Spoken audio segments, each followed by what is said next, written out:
Muy buenas tardes, queridos internautas, queridos abogados, abogadas, colegas, queridos estudiantes de la universidad y público en general. Bienvenidos una vez más a este humilde servidor en este programa de todos los miércoles, Conectados.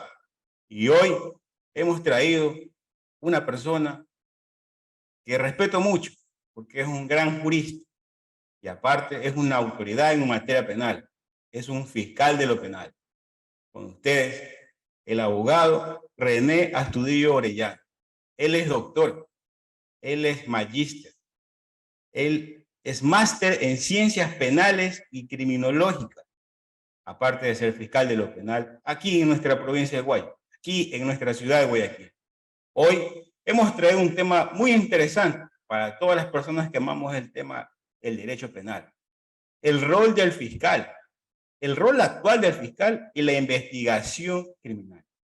Con ustedes, el doctor magíster René Astudillo, fiscal de lo penal. Bienvenido, estimado doctor. Gracias, buenas noches. No sé si me logran escuchar todos. Sí, le escuchamos. Muy gentil, gracias. Si me permiten, por favor, para poder compartir la diapositiva. Sí, doctor, está conectado. A ver, vamos a ver.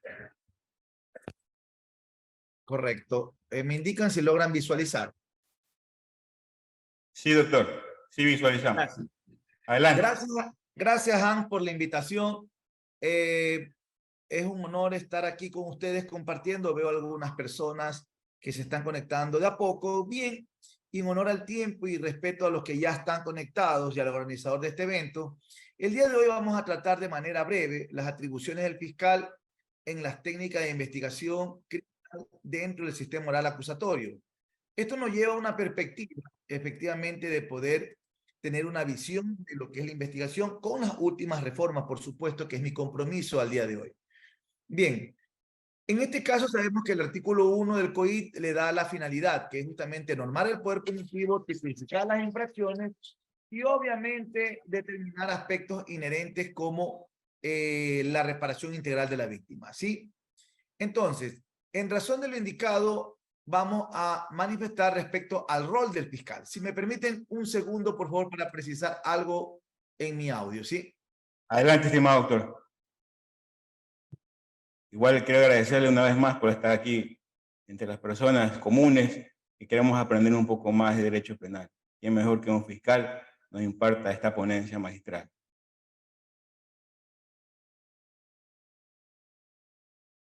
Bienvenidos a todas las personas que se están conectando.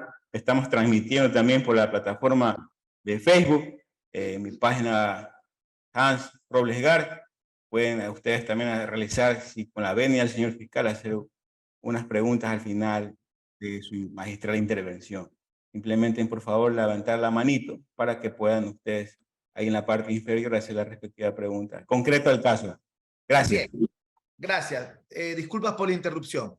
En este sentido es vital e importante saber cuál es el rol del fiscal. El fiscal tiene un rol que es el de investigar, el de determinar mediante las pericias técnicas, científicas, tiene su cuerpo interdisciplinario en el artículo 195 de la Constitución, como es la inspección ocular técnica, médico legista, laboratorio de criminalística, pruebas de ADN, pruebas calígrafas, etcétera. Va a ser un poco interesante hablar. Como lo había indicado el titular y el representante y responsable de la investigación, es el fiscal, quien es el titular del ejercicio de la acción pública penal. Ahora bien, este es el rol que tiene el fiscal, onus probandi, quien acusa prueba. No existe inversión de la carga probatoria, como sabemos, que en materia civil sí existe en algunos casos materia de inversión probatoria. En materia penal no se admite, a excepción de los delitos ambientales.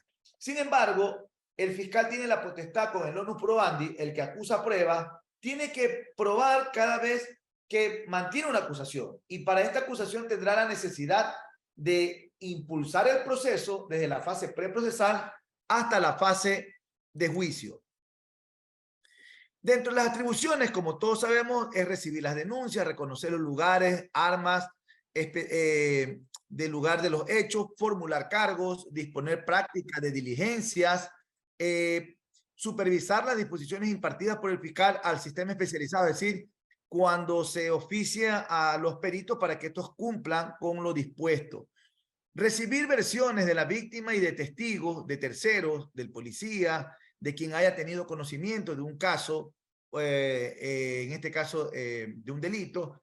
Recibir también, ahora con las reformas, impedir por un tiempo no mayor de 12 horas. Recuerden que antes era 8 horas. Ahora el fiscal tiene la potestad de en 12 horas poder retener a alguien para que prohibirle la ausencia del lugar y a su vez pueda tener una posición de que pueda extraer información. Poner a orden de la autoridad judicial personas que cometan delitos flagrantes, es decir, las personas que cometen delitos flagrantes, el fiscal tiene la obligación, luego que la policía lo aprende in situ, llevarlo del fiscal y el fiscal a su vez solicitar las audiencias flagrantes.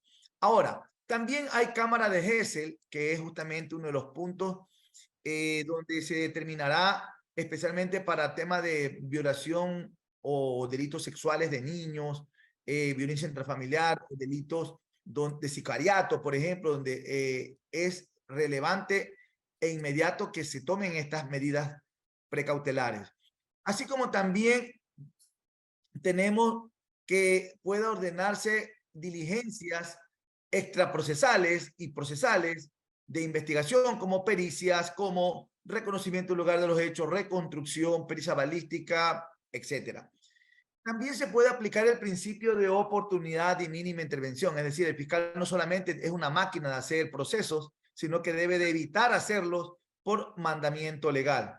Disponer la práctica de diligencia que crea necesaria y también solicitar la detención para efectos investigativos a la autoridad judicial. Ahora, miren en su pantalla, esta es la reforma, lo importante, según lo establecido en el artículo, perdón, en la reforma 279 del 29 de marzo del presente año, es decir, hace pocos días o meses. Es aquí donde el artículo 444, numeral octavo, se reformó, apreciados colegas. Ya no es 8 horas para efectos de retención de investigación del fiscal, sino es 12 horas. Y de igual manera ya no son solamente 24 horas para efecto de detención o de iniciar un procedimiento, sino ahora es 48 horas en delitos flagrantes. Miren ustedes cómo ha ido variando. Otro punto importante que ya no son 14 puntos del 444, sino que aumentaron 3. Es decir, ahora tenemos también la potestad de la escena del delito, ¿no? Que son 30 días para preservar, es decir, una comisión del delito, antes no estaba regulado, ahora sí, ahora lo que hace es el fiscal cercar la escena del delito y obviamente ya tendrá de hasta 30 días. Solo por algo extraordinario podrá adelantarse o podrá sumarse 30 días adicionales. Esas son las reformas. Hay el numeral 16. Justamente este numeral trata que el fiscal debe, durante 3 meses, el destino de los indicios, es decir, artefactos que no sean de interés pericial, y 1 año indicios de interés pericial de muestras biológicas. Es decir, el fiscal ahora puede disponer que se mantenga durante 3 meses o 1 año cuando se trate de pericias que determinen o que se puedan, servir para la investigación. Es decir, al hablar de pericias biológicas, estamos hablando de extraer semen, pruebas de sangre, ADN, cabellos, etcétera, y mantenerlos en lugares refrigerados y en repositorios para conservarlos. Asimismo, el artículo 44, numeral 17, habla del allanamiento, ¿no?, del fiscal a solicitud del juez para preservar la evidencia bajo custodia. Es decir, también tiene una nueva facultad, pero más clara. En otras palabras, tenemos 3 nuevas facultades de los fiscales según la reforma. La escena del delito, para poderla proteger 30 hasta 60 días, el fiscal dispone que puede ser durante 3 meses, 1 año y hasta 2 años para conservar pericias o muestras biológicas, y igualmente hasta para mandar a destruir, como el efecto de la droga, como el efecto de chatarrización de carros ya que no se reclaman, o que pericias que no tengan nada que ver con la investigación puede mandarla también a la destrucción. Y el allanamiento para efectos de investigaciones urgentes. Por ejemplo, hoy en día estamos viendo el tema del terrorismo. Entonces puede pedirse allanamiento inmediatamente cuando se haya un rezago y el fiscal podrá hacerlo de manera oral, telemática, por cualquier vía o también por escrito. Es de carácter indispensable y es de manera inmediata mediante el principio de celeridad procesal. Solo para recordar, recuerden una persona que fue embalada a su cuerpo un dispositivo explosivo. Entonces, ahora inmediatamente cuando se tenga indicios de quién haya vendido, de quién haya prestado colaboración, de quién mantenga explosivos en su domicilio o cualquier tema que coadyuve a un terrorismo que ponga en zozobra al Estado, el fiscal podrá inmediatamente, sea por correo electrónico, sea por vía email, sea por llamada telefónica grabada, solicitar al juez inmediatamente y otorgarle bajo la responsabilidad del fiscal que ha solicitado esta pericia. Ahora bien, otro punto también importante que estamos viendo o al menos analizando es la cadena de custodia. Y aquí es importante porque de la cadena de custodia tiene un tema muy prioritario, son también las actuaciones fiscales, testimonios de peritos. El área de la criminalística se determina en aspectos importantes y prioritarios que he preferido enunciarlo. Antropología forense, que es justamente para determinar cuando una persona no se sabe su edad o sexo cuando están en proceso de putrefacción, ¿no? Los cuerpos. Balística forense para cuando se extraen las balas de los cuerpos. Hoy en día está demasiada demanda con el tema del sicariato de las muertes violentas para determinar con la yuxtaposición y dar con los presuntos autores del hecho. La dactiloscopía, que son impresiones dactilares que pueden hallarse en el lugar del hecho y que se pueden levantar o recoger estas huellas para poder cotejar con el sistema AFIS. Y de igual manera la fotografía forense, que es para perennizar el fotografiado o el video de una escena para poder preservar la escena desde su origen y conservación. Y el otro punto es la genética forense, el estudio de material biológico como la saliva, semen, sangre, pelo, específicamente en delitos sexuales, vellos pubianos, etcétera, para poder hacer las pruebas de campo de ADN de lo que establece, en este caso, la terminología que están viendo ustedes de desoxirribonucleico, que es justamente para determinar el tipo de sangre o comparación genética. La informática forense es también de alta demanda, ya que estamos observando que en este caso hay estafas masivas, hay estafas vías virtuales, estafas piramidales, etcétera. También hay trolls de calumnias a las personas, violentan la seguridad interna de las personas, su privacidad, etcétera. La medicina forense también para el tema de levantamiento de cadáver y extracción de indicios en los cuerpos de muertes violentas, tránsito y delitos dolosos. La psicología forense, especialmente para delitos de violencia intrafamiliar y de abuso sexual, que es para determinar el grado de afectación. Y también la toxicología forense, que es especialmente para personas adictas o también para la comprobación de, en este caso, de los traficantes, que es decir, para ver el positivo, el reactivo que se da en los campos del narcotráfico. Es importante porque todo esto, lo que les he nombrado, juega un rol muy valedero para la investigación. Ahora, el fiscal como titular del ejercicio de la acción pública penal establece recopilación de indicios y al tenor del artículo 580 es el titular del ejercicio de la acción pública penal. Entonces nadie lo puede negar que el fiscal es el responsable y tiene que saber optimizar sus recursos. El proceso penal, en este caso, se inicia por un delito flagrante o no flagrante y se pueden recopilar indicios. Cuando es flagrante, obviamente, in situ, manos en la masa, se encuentra la persona con la evidencia de las personas y demás que puedan determinar el grado de participación. Ahora bien, la recopilación de indicios y evidencias es importante para sustentar la acusación fiscal. En la etapa intermedia, recordemos que el fiscal, de todo lo que recopila, de toda la información que ha recopilado durante el proceso o durante la fase preprocesal, servirá como acopio para hacer el anuncio de pruebas y mantener la acusación fiscal si es que bien lo tuviere, es decir, los indicios. Es decir, debe demostrar la materialidad de la infracción, así como también la responsabilidad a tenor de lo que establece el artículo 453 del Código Orgánico Integral Penal. Recordemos el aforismo que en este caso, si no hay acusación, no hay juicio. Entonces el fiscal es el responsable de recopilar todos los indicios para poder mantener la acusación fiscal. Vamos a hablar de manera breve de la prueba y su finalidad.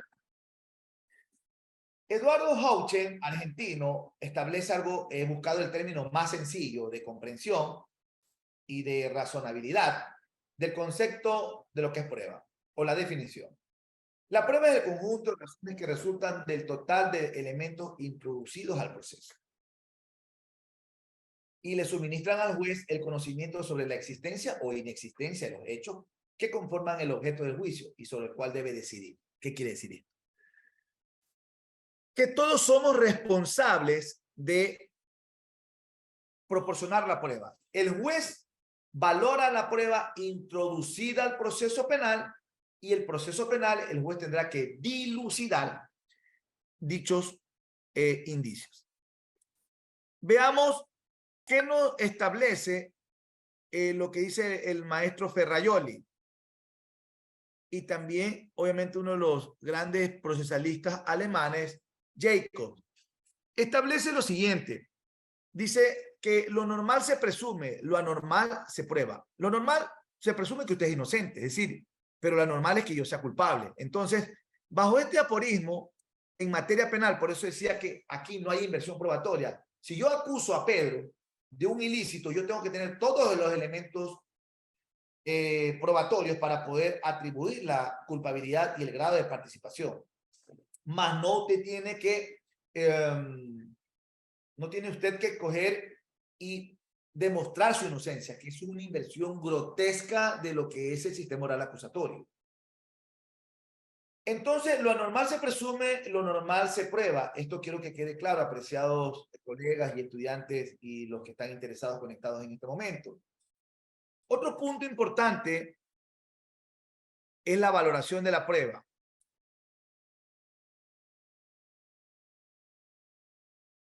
Bien, aquí tenemos principios universales de la prueba, como ustedes podrán observar. La libertad probatoria, el medio de prueba especial, son principios inherentes, la pertinencia, la legitimidad, la conducencia y utilidad y las excepciones. ¿Qué quiere decir esto? Que la prueba no puede estar aislada o desconectada con el fin del proceso. ¿Cuál es? La prueba es la piedra angular inexorable de la verdad. Entonces no podemos presentar una prueba a medias. Ejemplo, un testigo de honorabilidad que no me va a aportar en nada en el proceso. O un testigo que diga, sí, yo estuve en el lugar, pero solo escuché, no pude visualizar porque era oscuro. O un testigo que diga, sí, yo lo vi, pero tenía un pasamontañas en su rostro y no diviso si fue de tez morena o trigueña, blanca, mestiza o negro. Entonces, necesitamos que sean datos precisos, conducentes, directos, concisos, como establece el artículo 455 del Código Orgánico Integral Penal, nexo causal, para mantener la materialidad de la infracción y la responsabilidad. Recordemos que el artículo 22 del Código Orgánico Integral Penal habla justamente de una conducta penalmente relevante, conducta que debe determinar aspectos inherentes como hechos probables, comprobables y demostrables. Si no tenemos eso, no tenemos estos principios y por ende no tenemos casos, apreciados colegas. En materia penal, recordemos que toda duda razonable será inherente al rey, al procesado. Estos principios que se establecen en el código en el artículo 454 son el de oportunidad, inmediación, contradicción, libertad probatoria, pertinencia y exclusión e igualdad de oportunidades. Bien. Quisiera hacer una pausa.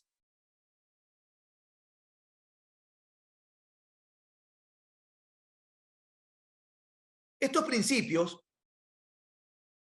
deben de mantener sinergia con la Constitución en su artículo 76, numeral 4, que dicen que las pruebas obtenidas o actuadas con violación a la ley o la Constitución carecen de eficacia probatoria. Es decir, recordemos la teoría del árbol envenenado, ¿no? Que también lo indicaban algunos juristas. Justiniano, por ejemplo, decía que si la prueba es ilegalmente obtenida, todos sus frutos del árbol envenenado de la teoría serán nulos. Es decir, todos esos frutos evolucionarán y será el producto último nulo. Es decir, será como los procesalistas establecen nul o nulidad absoluta. Por tanto, si es una prueba obtenida con ilegalidad, sin cumplir todos los 7 principios que los he nombrado, como el de oportunidad, exclusión, pertinencia, contradicción, libertad probatoria, inmediación y oportunidad, serán nulos. Recordemos que la prueba tiene que pasar por un aspecto importante, ¿no? Es decir, el interrogatorio y contrainterrogatorio, el testimonio. Y tiene que tener legitimidad, legalidad de la introducción de la prueba. El artículo 76, numeral 7, literal H, sin temor a equivocarme, del Imperio Constitucional establece que se pueden presentar las pruebas, los cargos y descargos de manera verbal o escrita. Sin embargo, los argumentos a que se crea sentido siempre tienen que estar ¿de qué? Soportados con elementos de cargo, fiscalía y de descargo de la defensa técnica. Y de eso parte el proceso penal. No hay otra situación.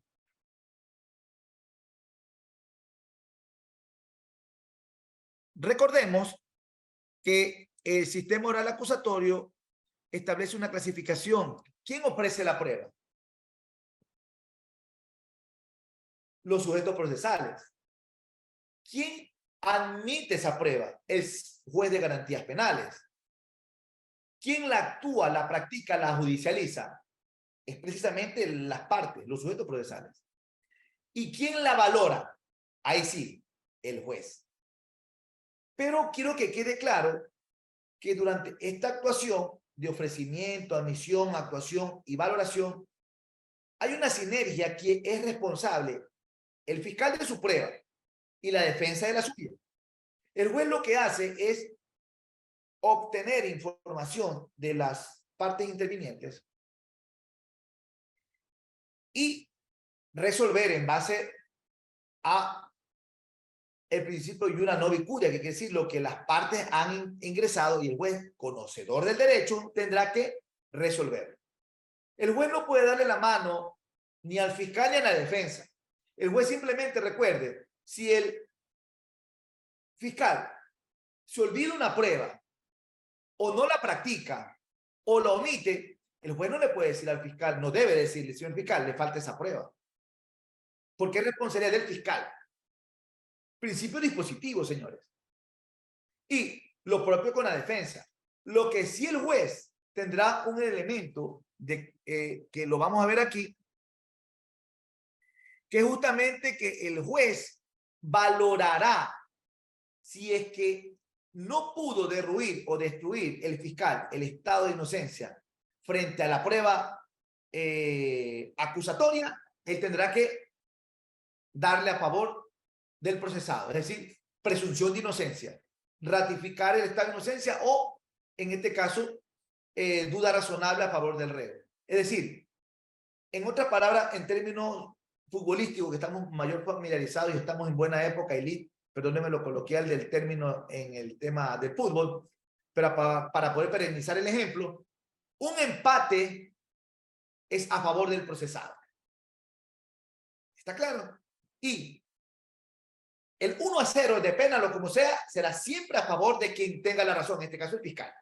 Entonces, el negocio procesalmente hablando es bueno para el procesado cuando siembra la duda razonable, cuando desbarata el testigo de la fiscalía, cuando pone en duda la prueba del fiscal. Ahí el juez aplica duda razonable. No sé si queda claro este menudo punto que lo he querido singularizar con un ejemplo futbolístico, ¿no? Bien claro, señor doctor. Gracias. En otro sentido, la carga estática de la prueba, por ejemplo, se dará como, por decirlo, un testigo ocular. Pedro ve que Juan mata a Juana de un certero disparo en el garaje de su domicilio. Y las cámaras están viendo todo. 911 llega, por la policía envía, lo detienen. Ahí tenemos una prueba estática, es decir, una prueba reina. Pero recordemos que hoy en día, con la tecnología, ya no podemos hablar de prueba estática. Ya no se habla de prueba estática. Ahora se habla de prueba indiciaria. Queda claro que la prueba estática es una prueba reina. El testigo ocular, ejemplo. Le roban la cartera a usted en el mercado, corre, lo detiene la policía, el personal o el populacho, como se dice en la jerga popular, y el policía lo neutraliza y le encuentran la cartera, el producto, y usted lo señala. Tenemos ahí una prueba estática, un testigo ocular. Es claro, ¿no? Pero ¿cómo hacemos con los delitos de cohecho, peculado, concusión, enriquecimiento ilícito, lavado de activos, de droga, crimen organizado, terrorismo, etcétera, etcétera? Sicariato especialmente, cuando no tenemos pues un testigo ocular, porque usted no va a estar viendo cuándo se reunieron, cuándo le pagó, cuándo le depositó, cuándo se subió a la moto, cuándo el intermediario lo contrató y cuándo lo mató. No, es imposible. Pero entonces la prueba indiciaria, no, es importante porque esta prueba indiciaria es evidente porque mantiene una percepción. Pongamos atención aquí. Es decir, para recopilar información y poder acusar a alguien, ¿qué tenemos que ver? Primero, sicariato. El ejemplo yo lo pongo más cómodo para poder explicarlo. Un sicariato. Vemos que, por ejemplo, una persona mata a alguien y fuga del lugar. Dice, es una moto color negra, sin placas, y van 2 ocupantes. Perfecto. Las cámaras logran localizar o ubicar y tenemos ya una identidad al menos de una motocicleta y 2 personas. Pero en el lugar del homicidio queda una bala o varios casquillos percutados. Y esto conlleva a determinar que sea una prueba balística y que coincida con un arma homicida o que sea el dueño del arma. Luego pedimos un allanamiento, luego pasamos de un allanamiento, pasamos a recopilar información, vemos que hay depósitos, vemos llamadas entrantes, salientes, y que vemos que el cónyuge de Juana ha tenido contacto con esta persona intermediaria, el autor mediático. Y luego este autor mediático tiene contacto con el sicario, imagínense. Y luego el sicario, cuando comete el delito, manda la foto a quien lo contrató. Y este a su vez le manda al cónyuge diciéndole misión cumplida. Y le deposita 5.000 malas adicionales, o sea, 10.000 en total. Entonces, ahí tenemos nosotros que la prueba indiciaria bajo la ubicación satelital, y ya vamos a hacer un breve ejercicio que va a estar bien interesante para que ustedes puedan ver cómo procede esta prueba indiciaria. Entonces, el juez, ¿qué le tenemos que dar aquí al juez en la prueba indiciaria? Quiero que quede claro que la prueba indiciaria es a falta de la prueba estática. No sé si me hago explicar el primer ejemplo.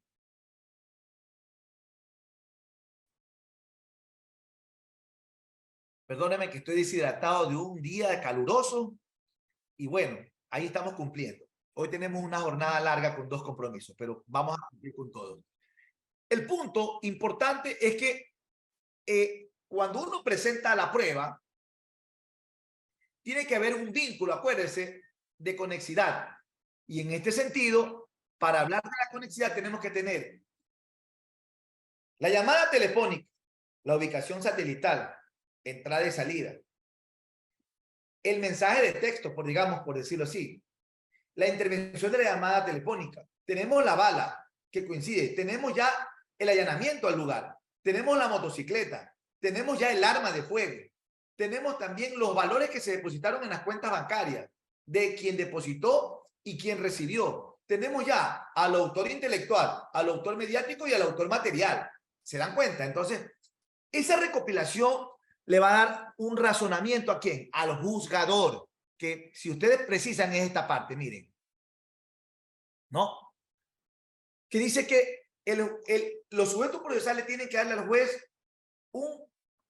son los responsables de presentar la prueba, por supuesto, pero tienen que darle, para que el juez tenga un razonamiento interno, tenga, en este caso, el juez un proceso interno mental, y bajo la ciencia, la experiencia y la lógica le dé la razón a quien lo tenga.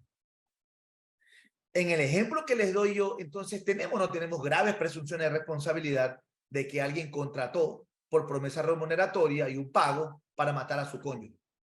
Entonces tenemos un autor, cómplice y encubridor. Pregunto yo, ¿hubiera sido posible con la prueba estática? No. Porque hubiéramos tenido a quién, al autor material, sí, pero no al autor intelectual, y menos aún al autor mediático, quien contrató. Entonces miren ustedes cómo hoy en día con la tecnología tenemos la prueba mediática. Este principio de adquisición probatoria es importante e inherente. ¿Por qué? Porque tenemos, por ejemplo, que la prueba, y aquí tenemos nosotros claro, que la prueba no le pertenece a quien la presenta al proceso penal, sino que quien le saca provecho, señores. Sé que Hans, como maneja bastante bien la parte civil, la parte, en este caso también laboral especialmente, sabe que cuando introduce la prueba a la otra parte y la anuncia y usted tiene la oportunidad y usted puede desbaratar la demanda del oponente en base a ello. Lo propio pasa en materia penal, sino que en materia penal, a contrario censo del COGEP, que sí lo establece, en materia penal no lo establece. Sin embargo, intrínsecamente, por ejemplo, si yo como fiscal presento una prueba de balística en el que compromete supuestamente a su defendido, pero esa prueba balística es negativa, las estrías y la yuxtaposición, más o menos, digamos que esta es la bala ya percutada, no coincide en la yuxtaposición, o sea, no tiene las características, y menos aún en las estrías, que es justamente cuando dispara el cañón, quedan unas rayas, unas deformidades. No coincide con el arma de fuego de su cliente. Pero yo la presenté, porque es una arma Glock 9 milímetros, sí, pero pueden haber 1.000.000 de armas Glock 9 milímetros, pero esas armas Glock, cada una tiene una particularidad, como la huella dactilar, que la hace indistinta una a otra. Entonces, pregunto yo, bajo la comunidad probatoria, ¿no? Si esa prueba la presenta el fiscal, y qué pena que no se dio cuenta, o que solo por la ambición de querer decir que es un arma de fuego, que es la misma marca, que es Tauro, y que esa fue utilizada en el escena de crimen, pero no coincide con la estría, ni con la yuxtaposición, que es decir, la comparación del culote de la bala, no. Absuelto, señores. Esa prueba, gracias, señor fiscal, es mía. Ese es el principio de adquisición probatoria. Porque la comunidad de la prueba le da la razonabilidad y la oportunidad a quien le saque ventaja. ¿Está claro? Una vez que es insertada al proceso, no le pertenece ni al fiscal ni a la defensa, sino a quien le saca ventaja. Lo propio sucede con un interrogatorio y contrainterrogatorio. Si yo llevo como fiscal al testigo ocular y se siente y dice, sí, yo vi cuando disparó, y le hago una pregunta como abogado de la defensa, es decir, contraexamen, le digo, señora, dígame si estaba el lugar oscuro o claro. Estaba oscuro. ¿A qué distancia se encontraba? A unos 500 metros. ¿Usted usa lentes? Sí. El día que dice que escuchó, usted estaba durmiendo, por supuesto. ¿Usted duerme con lentes? No, no duermo con lentes. Y yo me asomé. Entonces, podría contestarle a este tribunal a 500 metros de distancia aproximadamente, oscuro, recién se levanta sin lentes. Usted pudo ver, le recuerdo que estaba a juramento. La verdad que yo escuché. No más preguntas, señor juez. ¿Se da cuenta cómo arrebaté el testigo estrella de la fiscalía? Eso es la adquisición probatoria, apreciados colegas y estudiantes. Entonces, eso es importante que ustedes manejen y sepan. Crean que no es explotado hoy en día. Créanme, como fiscal, no todos los fiscales, hablo no porque no tengan la capacidad, sino que no nos actualizamos y no explotamos aquello. Pero hay fiscales muy preparados, como también abogados muy preparados. Pero escuchaba en audiencia que el fiscal dice, no, señor juez, esa es mi prueba, no la puede tomar. Negativo. La prueba, una vez que ingresó a la comunidad de la prueba, tiene que ser tomada por quien lo necesita. Y pregunto yo, el juez, al ver una prueba que presentó el propio fiscal y que le es contraria a él, ¿va a dictar sentencia condenatoria? Podría haber un error inexcusable si lo hace, pero no lo va a hacer. Porque recordemos, y aquí es una parábola mía al menos, que dice, en el sistema oral acusatorio la prueba es la piedra angular inexorable de la verdad. Lo demás es presunción. Bien, no quiero quedarles debiendo. Déjenme ver aquí. Tengo yo una, déjenme ver por favor. Tengo un ejercicio. Pensé que lo tenía aquí, pero lo tengo creo que en otra diapositiva que solamente lo voy. Denme un minuto para ya concluir y que quede claro el ejemplo, ¿ya? Creo que está acá. Denme un segundo nomás.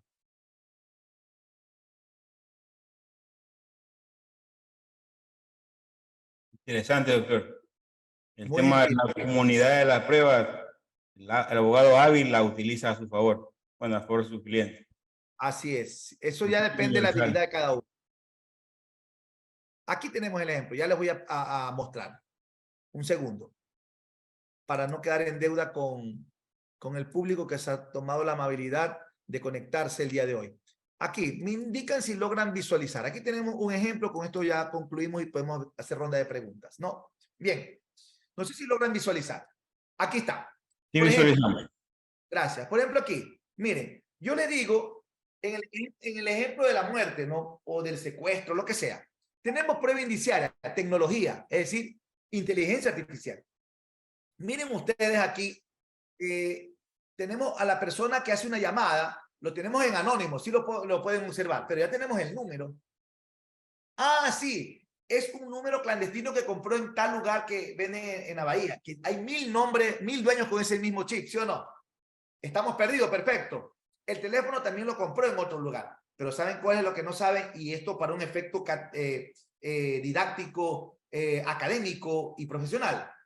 Es que usted puede tener un teléfono, como se dice vulgarmente, brujo, y puede tener un chip clandestino, pero ¿saben qué va a fallar? Que yo hago la llamada extorsiva desde mi oficina y saben que en Quito y Vélez, por ejemplo, en un reducto de al menos 3 metros de margen de error, están ubicándome a mí.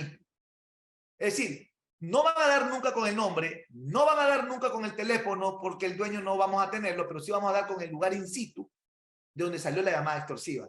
Y vamos a ver las antenas repetidoras, entrantes y salientes, y vamos a ir.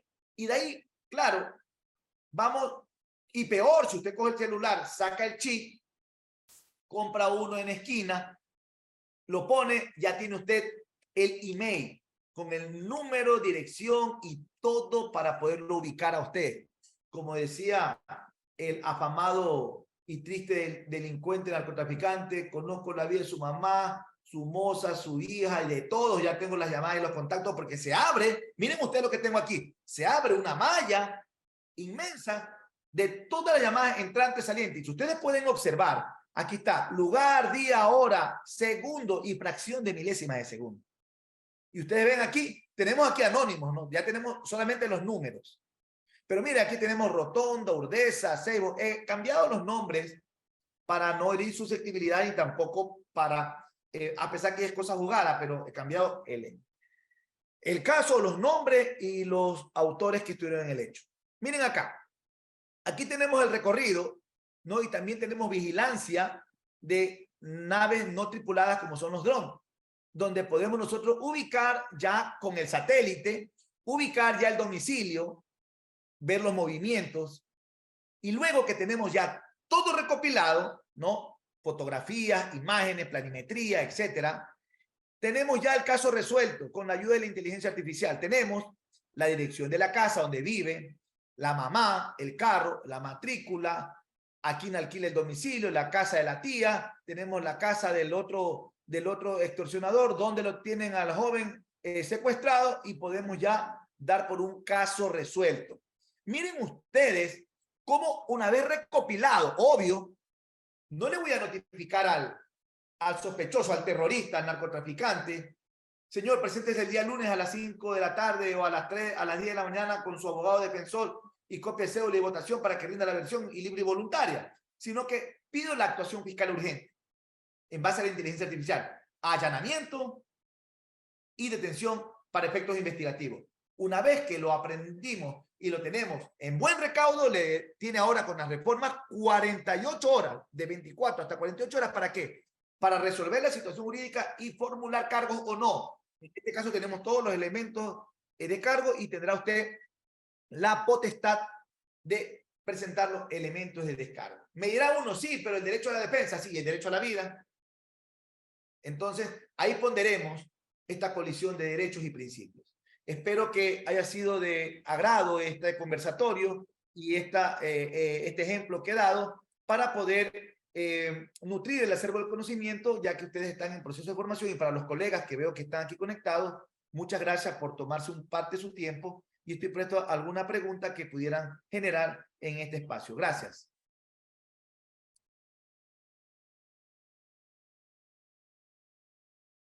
El micrófono, Hans. Gracias. Muy interesante, doctor, agradecido siempre por estar presto a colaborar. Muy interesante este ejercicio que usted acaba de dar y recojo sus palabras.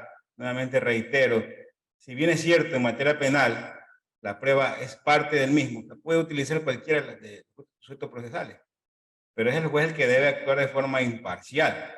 Es verdad, me ha tocado casos en los cuales el fiscal puede acusar, pero se olvida temas muy elementales. Entonces, a veces también el abogado, el procesado, el cliente, de la víctima, etcétera, se queda mudo. ¿Qué hace el juez en ese sentido, señor fiscal? Ha tocado casos en ese sentido. ¿El fiscal puede ayudarlo al juez?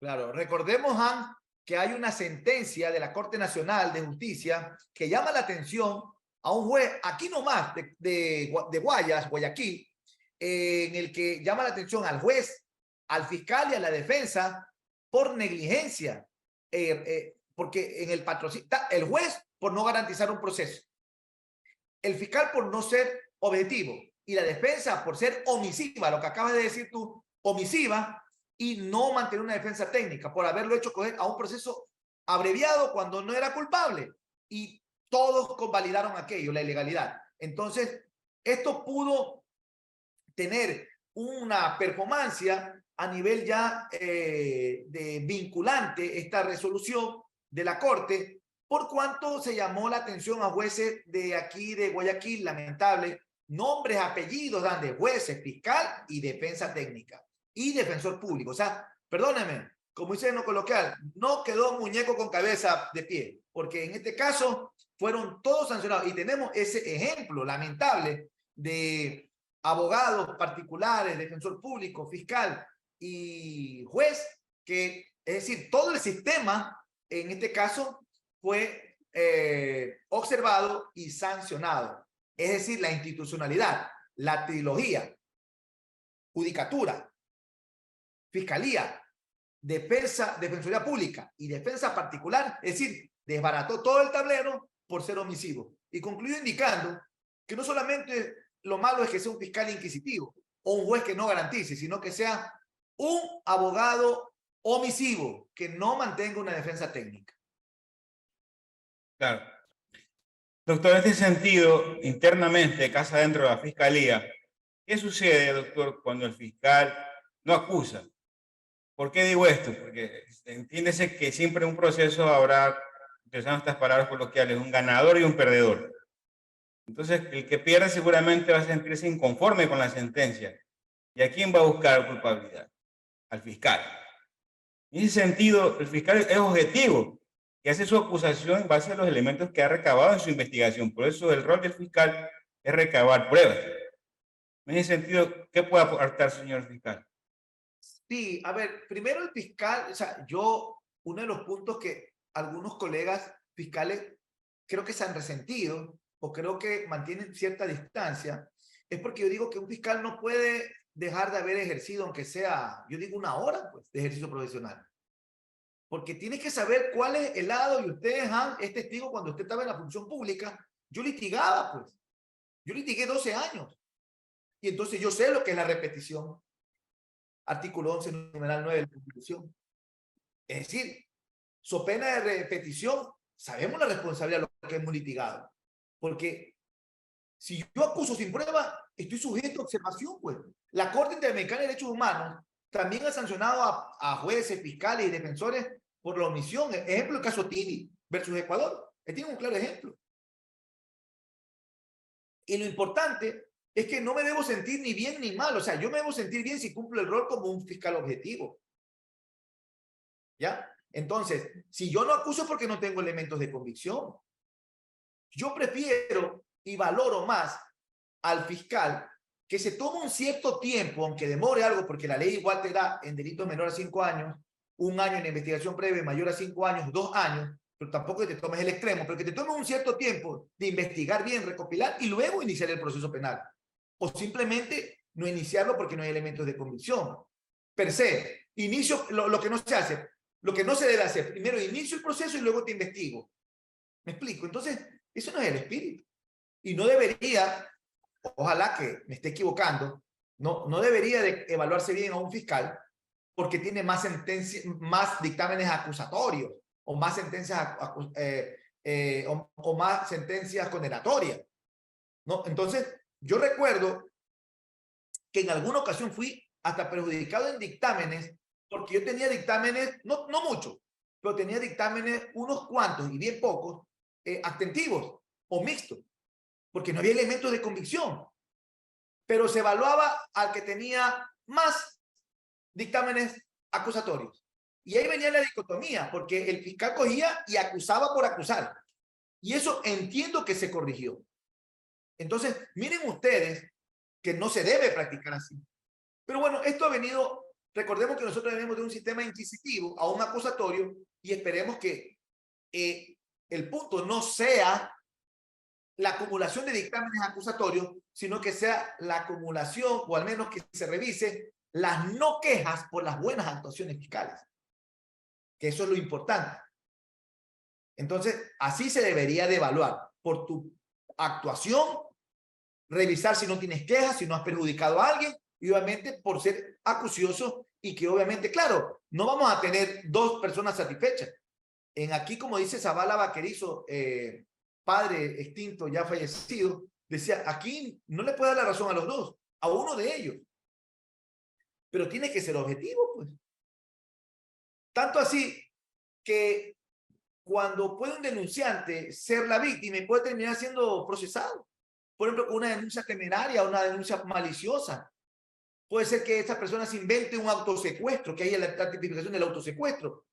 Entonces, pues, y es la obligación del fiscal, inicia un proceso y confirmar que eso sea verdadero. Recordemos que así el procesado se atribuya o acepte la culpa, el fiscal no queda liberado de comprobar que ese hecho es real, porque puede haber en el fondo que está encubriendo al verdadero autor. Ejemplo, Camargo Barbosa. Según la historia dice que mató a más de 100 de mujeres, pero no daba ni la estadística, ni la fisonomía de él, ni tampoco daba el tiempo, y se declaró culpable. Y acuérdense que antes, ¿cuál era el aforismo? A confesión de parte, relevo de prueba, no investigo. Actualmente no existe ese aforismo.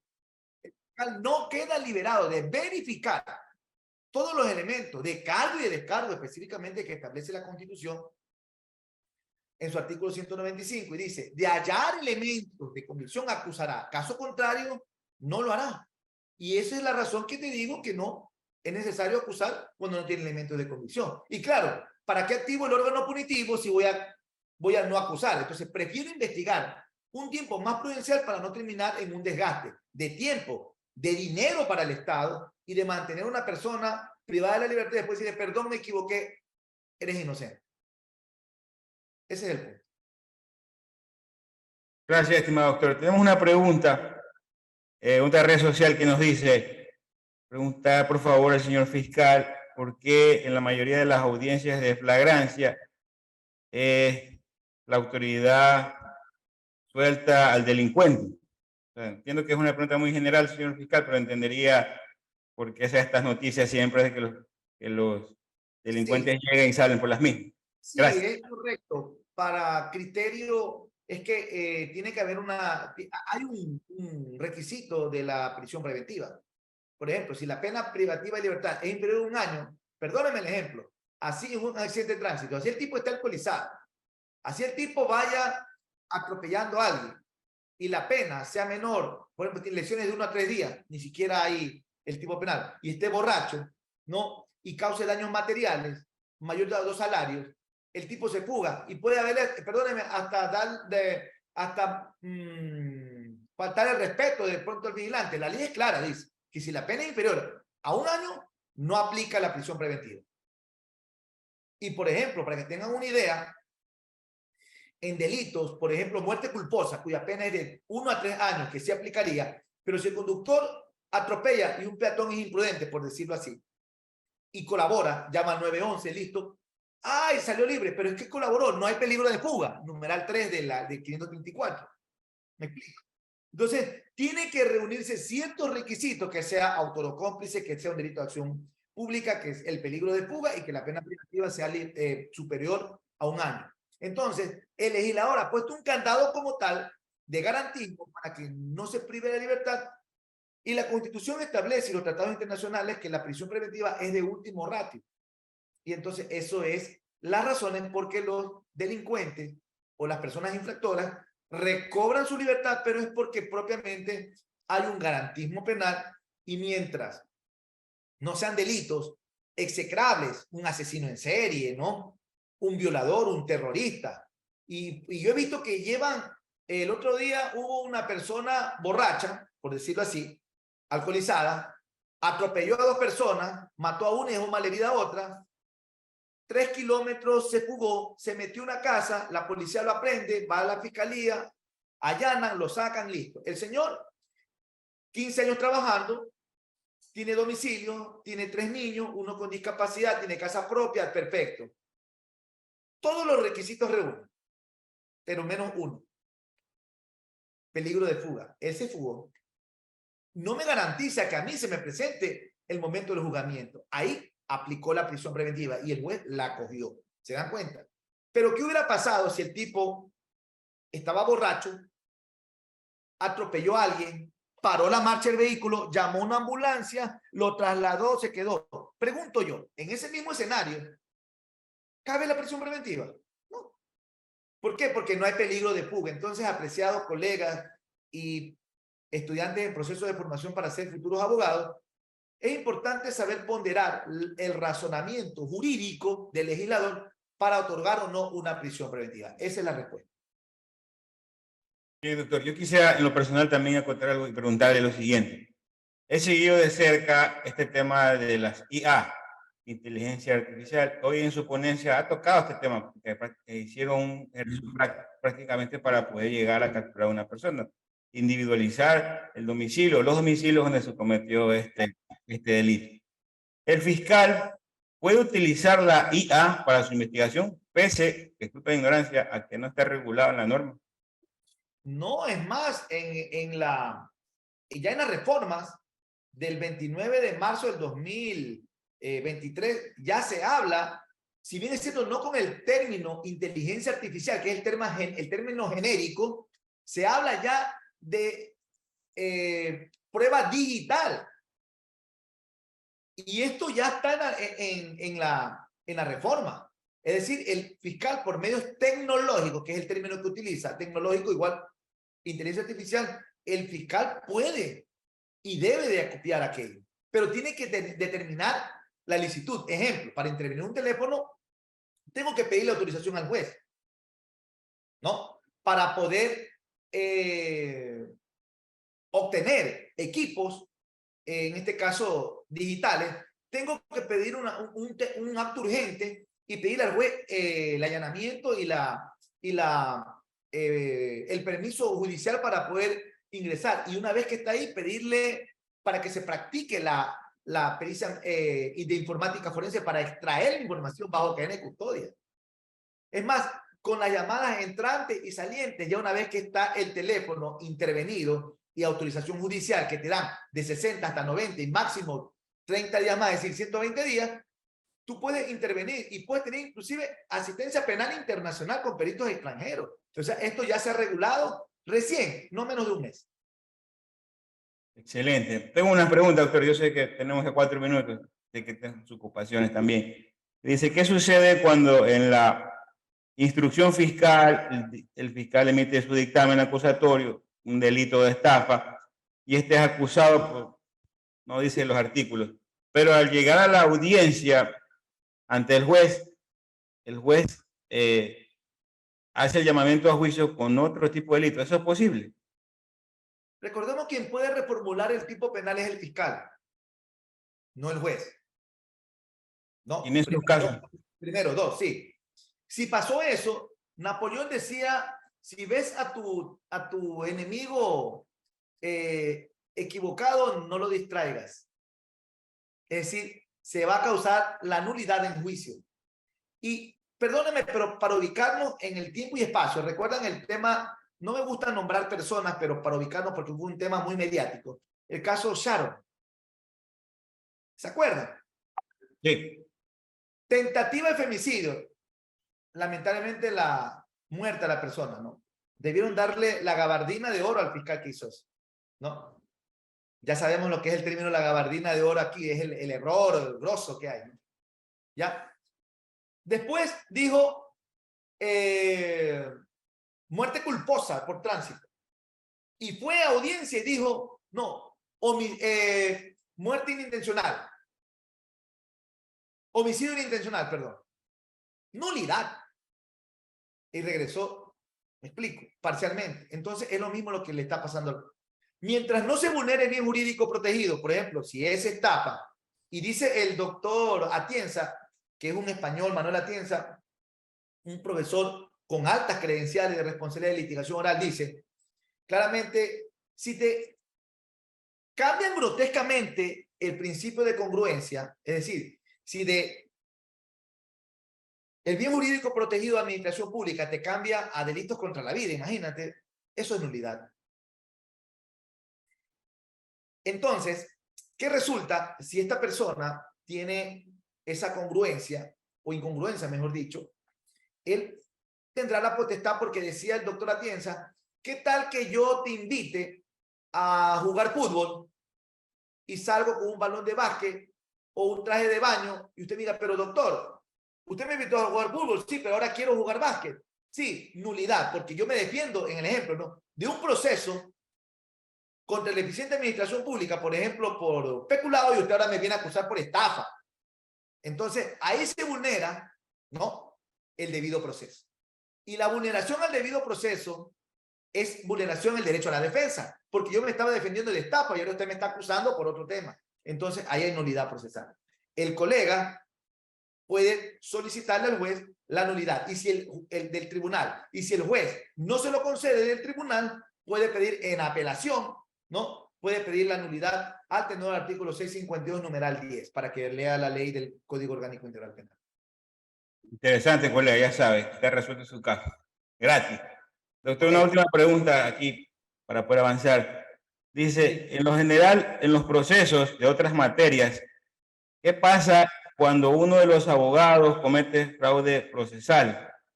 ¿Cuál sería la pena? ¿O también tendría que estar sometido a una investigación para poderlo detener? ¿Sí se entiende, señor fiscal? Claro, sí, yo le entendí clarita. A ver, el fraude procesal es cuando 272 del COIP, perdóneme, no soy memorista, pero es lo del diario vivir de la Fiscalía, pero en este caso es cuando uno introduce prueba deformada, trata de inducir al engaño en un procedimiento penal y no penal, ¿ah? Porque, por ejemplo, Han, si alguien tú detectas en una prueba laboral está presentando un rol falso o una aportación falsa y detecta, porque pide que eso en la etapa de prueba se oficie, por ejemplo, al IES para ver, me explico, y sale que es adulterado, inmediatamente por providencia judicial, el juez civil o laboral que sea, y detecta esto, oficia independientemente del juicio civil, que investigue por el presunto fraude procesal. Porque le quiso inducir al engaño para decir que le ha pagado. Se me ocurre, ¿no? En mi ignorancia jurídica en laboral, ¿no? Se le ocurre decir que sí le ha pagado y que ahí están las aportaciones y resulta que no lo es. Entonces, ahí tiene un fraude procesal y el juez, al detectar, manda por providencia judicial a la fiscalía para que haga un sorteo y se inicie una investigación, que es la pregunta del colega, se inicie una investigación y tenga derecho a defenderse. ¿Me explico? Y de ahí, si tiene elementos de convicción, ¿no? Inicia el proceso, la instrucción, que se defienda, etapa intermedia, luego va a juicio y juzgamiento. Es decir, se necesita un debido proceso igual. Si esa era la pregunta. Muy bien, doctor. En ese aspecto, sí, el tema laboral que yo manejo bastante, sí me ha tocado en un par de casos manejar temas en los cuales introducir una cierta prueba tiene cierta sospecha de que no es auténtica, no es idóneo, y se solicita al juez que oficie a la fiscalía. Y perdón, a veces yo he visto jueces que me ha llegado a mí por sorteo reglamentario que oficia para que investiguen al abogado y a la persona. Sí. ¿Me explico? Porque, por ejemplo, el juez detectó que ese mismo abogado siempre daba los mismos certificados, ¿no? En otros casos que él mismo llevaba por coincidencia. Entonces ya la jueza dijo, no, que se investigue al abogado parlamentar y a su defendido por el presunto, si es que hubiera un presunto delito de fraude procesal. Es decir, ¿se dan cuenta? La prueba deformada con artimañas, argucias, que también es sanción, aparte de eso, disciplinaria, artículo 26, 323 y 330 del Código Orgánico de la Función Judicial, sanción disciplinaria para los abogados litigantes. Doctor, ¿y a usted le ha tocado algún caso en el cual ha investigado a empleadores por no afiliar a sus trabajadores o por simular relación laboral? Porque la Constitución prohíbe este tipo de precarización laboral y también está estatuido en el COI como una investigación, incluso está normado y penalizado en 3 años de prisión. Sí, si adivino bien el fondo de todo esto, porque aquí el verbo rector y el elemento volitivo de la no aportación es no haberlo hecho. Y cuando el fiscal lo que tiene que enviar como primer impulso fiscal es la versión de él, la versión del patrono, ¿no? Y que se oficie, ¿no? En este caso a la entidad que corresponde, en este caso a las aportaciones del IES, a efecto de determinar si está o no está al día en la aportación de la empresa X, Y, Z. Punto. Con eso tengo el caso ya casi un 50%. Porque aquí es el verbo rector, el no pago de la afiliación. Entonces, el fiscal, por lo general, y hablo de manera muy genérica, le da vueltas al asunto, a todo. Es primero a ello y luego investigamos el resto. Porque puede que la persona, ¿cómo puedo interrumpir yo el no pago? Pagando, pues. Y archivo el caso. Pero a veces el patrón, perdóneme, prefiere hacer otros gastos, ¿sí me explico? ¿No? Otros gastos procesales y no pagarle al pobre empleado que por derecho. Y esto tiene una connotación muy seria, porque si no le ha aportado durante 1, 2, 3 años, no solamente le perjudica por lo que no le ha aportado y tiene que pagar el interés, y ¿sabe a qué me refiero? No, en la otra vía, sino que él no se puede jubilar y le perjudica. Y es un enorme daño que le hace. Pero si usted no lee la ley, si usted no sabe la razonabilidad de la parte, porque a mí para llevar estos casos me ha tocado leer laboral, revisar y luego decir, no solamente no le está pagando la aportación, a una persona vulnerable de tercera edad, que es por lo general lo que pasa, no le ha pagado la aportación, no se puede jubilar, lo ha perjudicado y entonces no solamente es el hecho de no pagarlo, sino lo peor de todo es que lo está, y ¿sabe qué es lo que a veces busca el patrono? Y aquí no me deja mentir el colega. Bueno, edad promedio, ojalá que ya pase el tiempo, se canse o peor aún, la persona desista, sea por un tema de salud, y ha pasado y quede ya ahí. Pero el fiscal, en este caso, debe de acelerar porque estamos dándole prioridad, tanto como es el interior superior del niño, el interés que debe también darle a las personas vulnerables y debe de acelerar, que por lo general he visto estos casos, cuando me ha tocado, gente de tercera edad que va a reclamar ya su jubilación y no puede. Entonces, es principio de celeridad procesal. Esa es la opinión que yo doy. Claro, el tema de la intangibilidad de derechos del trabajador va primero. Claro. Y el hecho de que ya no haya aportado. El fiscal debe pedir, porque yo he visto algunos casos que me tocó, que ofíciese a el IES para ver el área que corresponda, bla, bla, para que me indique si Ticio Cayo está al día en sus aportaciones o hasta cuándo. Inmediatamente el abogado lo ha asesorado y paga por todo. Y pagó, perfecto. Pero aquí dice que quien ha tenido impago, perfecto, lo pagó, interrumpió el verbo rector del tipo penal. Señor, ¿qué reclamaba? ¿Quiere pelea o quiere el pago? No, el pago. Entonces yo no tengo más que investigar, lo archivo. ¿Me explico? ¿Ya? Y ese archivo, doctor, va a una desestimación, va al juez, usted lo puede hacer. Va a una desestimación al juez y el juez lo valida. ¿Ya? Vale, entonces, doctor. Bien, ok. Muchas gracias. Yo quisiera que se nos puede regalar un mensaje para todos esos pequeños estudiantes de derecho que la afana del derecho penal. Un mensaje último, señor fiscal, para todos nuestros internautas presentes. Muy amable, sí, voy a tomar un aforismo de Albert Einstein, que es muy, yo personalmente lo sigo, ¿no? Muchas veces nosotros queremos tener prestigio, queremos tener, aparte de una posición económica que todos aspiran, nosotros queremos determinar aspectos inherentes como de tener una buena posición y también ser diferente. Pero Albert Einstein decía lo siguiente: si quieres ser diferente, no hagas todos los días lo mismo y trata de ser mejor. Es decir, marca la diferencia. Que tú tienes que verdaderamente, si ves, ¿no? Un tema que el abogado es así limitado, estudie. Entonces el costeño debe determinar que si hay gente estudiosa, que si hay gente que no solamente lee la ley para litigar, sino que debemos de mantenernos en constante estudio. El título no es para colgarlo en un clavo, sino más bien es para estudiar y sacarle provecho. Y si de esa manera sacamos provecho a favor de las personas más necesitadas o que con su derecho usted puede atribuir, esa sí es la satisfacción de un deber cumplido como abogado litigante. Muchas gracias, señor fiscal. Le agradecemos esta grandiosa ponencia. Hemos aprendido mucho y será subida a las plataformas de redes sociales. Señor fiscal, le deseamos mucho éxito, la gestión. Dios los bendiga. Muchas gracias a todos. Hasta la próxima, doctor. Tenemos que ver una próxima vez. Muy amable. Gracias a todos.